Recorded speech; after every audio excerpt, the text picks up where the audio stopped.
Dave Stevens again with the Disability Channel, and I'll call this the 2-minute drill, but we're not going to cut time. We're just going to talk like old friends.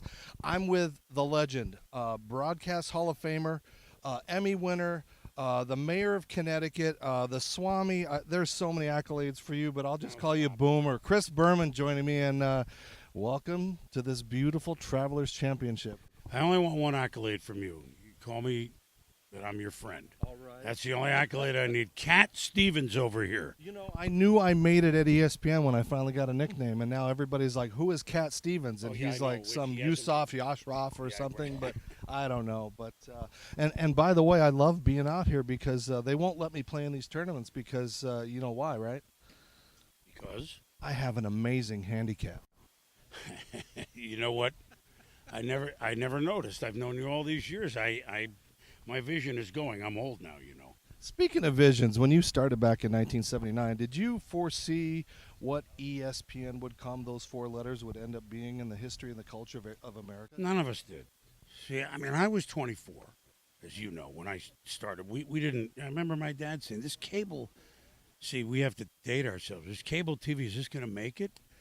I said, I don't know, but if this stays around for a couple years, Dad, and I'm on a half hour, and I might be pretty good, even if it doesn't, and I might be better equipped for a real job in the business than I would be before it started. But I thought it was a good idea because people like me would watch it. Well, if I would watch it, there's got to be more than just one me.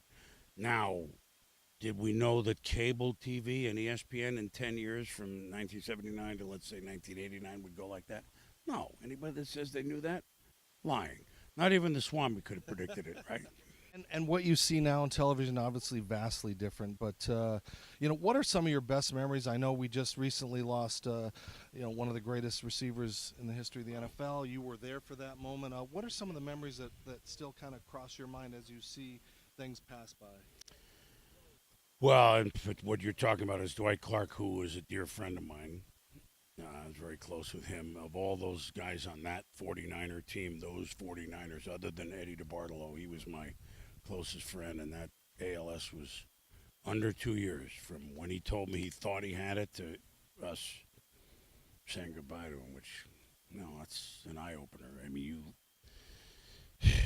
that's an eye-opener. There's nothing more to say. That certainly would rank, because I was so young then, and I was right there on the 5-yard line, and I was 26, and there we were, and Joe Montana to Dwight Clark, and we still run the clip all the time. I make sure that we do, and I get goosebumps thinking about it still. But and you won't be surprised at this. If you ask me, 38 or what is it now, 39 years, all the things you've seen and done. I was fortunate enough to be on the mic and smart enough to say nothing for a long time the night Cal Ripken passed. Lou Gehrig, speaking of ALS, oddly enough, how that comes around, I didn't think of that till now. 14 and a half straight years without missing a game, Cal. And when he did that in Baltimore, I mean, everybody saw that. Not because we did it, but just, it was an honor. I mean, Joe DiMaggio was there. President Clinton stopped in the booth. I mean, he high-fived everybody, right? We all remember it. That was 1995. You know, it's not yesterday. So I would say of all my things that I've done, that had to be at the top because it was bigger than sports, Dave. It was, I go to work every day, and I don't call in sick. I happen to play baseball. I'm not a carpenter. You know what I mean? Right. And it's as simple as that. And it's America. We work. It said a lot of things. That it was bigger than just, hey, it was Lou Gehrig's record, which was big enough as it was. Right here, this event that you've been a part of for so long, you've almost become the Sammy Davis Jr. of this tournament. I Not mean, nearly as funny. what does this tournament mean to you, though? Right in your own backyard, you get to rub elbows with, you know, some of the greatest golfers. They're really coming out to play now, year in and year out. I mean, this thing's pretty special. Well, and you live here. We're proud of it. We're proud of what the Travelers has done. We're proud of what this has meant. It's almost 70 years now, total. Travelers is now 12. The fact that the big-time golfers all talk about it like it's not a major, but it's, you got to hit this one. But look, this thing began long before I was around on one of the first tournaments to put money almost exclusively back into the community. It was one of the, there weren't a lot. Of course, the money wasn't so big anyway. You weren't making, but this went back to the 60s, started the 50s. But the money went back to I include you, me, and everyone, our community, Western Massachusetts, that part of New York. I mean, and it still does it to a larger degree. So, as fun as it is to see Jordan Spieth and Justin Thomas and Jason Day and Rory McIlroy and Bubba Watson, et cetera, et cetera, et cetera. As fun as it is to see Bill Murray's come off and or George Lopez or I'm playing with Ray Allen today. I don't even know Ray that well, but I will have to. I mean, I know him, but not to spend 5 hours with him. That's fun, but it's all kind of back into where we live. And if we can't, in our own little way, whether it's you giving a little publicity to it today, me, whatever I do, being an ambassador or doing the ads, that's not the point. The point is we live here. And this is like Connecticut on the major league sports stage for 1 week. And money goes back to our community. We would be absolute jerks if we didn't try to help out, wouldn't we? You want to go dun dun dun dun dun dun dun dun. Right? I've worn a whale. I've got kind of. It's not really, but they're kind of whaler colors. 21 years after they left, right?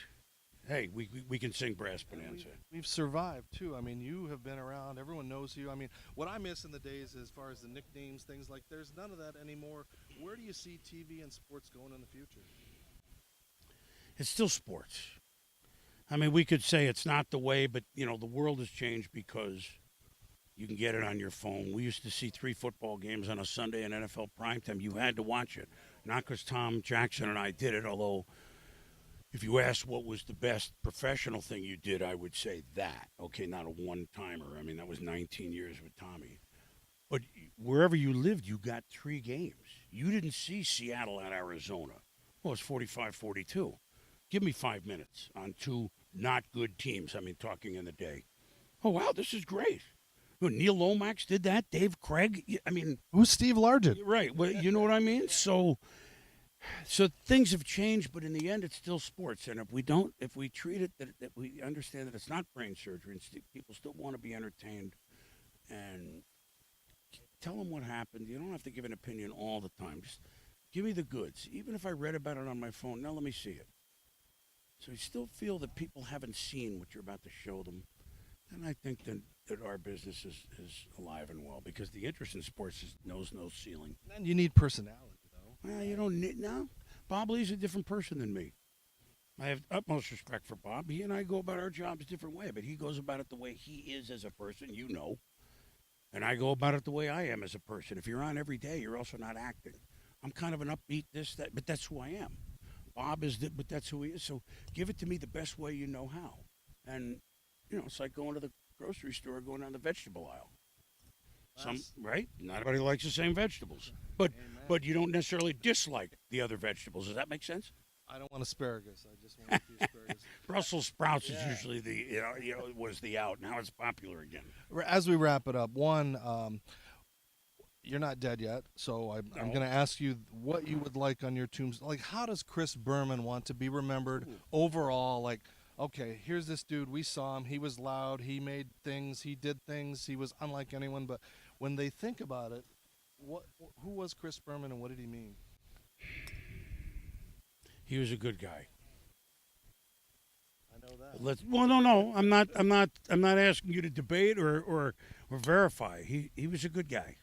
Genuine. We enjoyed being with him, even if he was in a box, i.e., TV, and we were watching.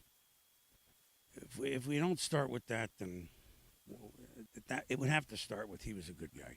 All right, and let me put you on the spot because you've played some of the greatest pro-ams out there. In your mind, and I've seen them, I've seen you hole out, I've seen all these amazing things. Shots worth. What's your greatest golf moment out here and all these things that you do? Well, it's an easy one because it happened the first time I played at Pebble in the Pro-Am with Jeff Sluman, and I played with Bill Murray. I was so over my head, it was 05. To make a long story short, and look, and I'm a 15 handicap or whatever I am, so I shoot 90 or 87 or whatever. With like 10,000 people on a beautiful Saturday waiting for Bill Murray to bring the lady into the trap, which he did. got a stroke. I made a birdie for an eagle. I made a 4 for a 3 on a par 5, an 18 at Pebble, and I can still hear the roar. Now, by the way, the next day we made the cut. I made like an 8, but that's not the point. The point is, I birdied Pebble Beach in front of 10,000 people. I could play that hole 100 more times. I won't birdie it. Why? Who knows? I mean, why did I make the birdie? I don't know. And you steal it from CBS, one shining moment, right? I don't know. It was one shining moment. They're not two.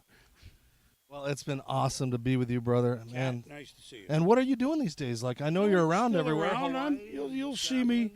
You'll see me in the play. I mean, every Monday night countdown, do a piece of the history of Monday Night Football, a game we revisit. I'll do some playoff baseball. Tommy and I, hopefully, will do that prime time after championship game. I'll be at the Super Bowl. I'll be at the ESPYs. I'll host the Pro Football Hall of Fame. It's not the workload that I had for 38 years, but I'm not gone. Not yet. You can't get rid of me that easy. That's right. Chris Berman, man, this is I've come full circle in my career, so Yeah. thank you so much. Love you. All right, brother. Nice to see you. Go hit a couple up Have a there, good all night. right? I need to. Okay, thanks a lot.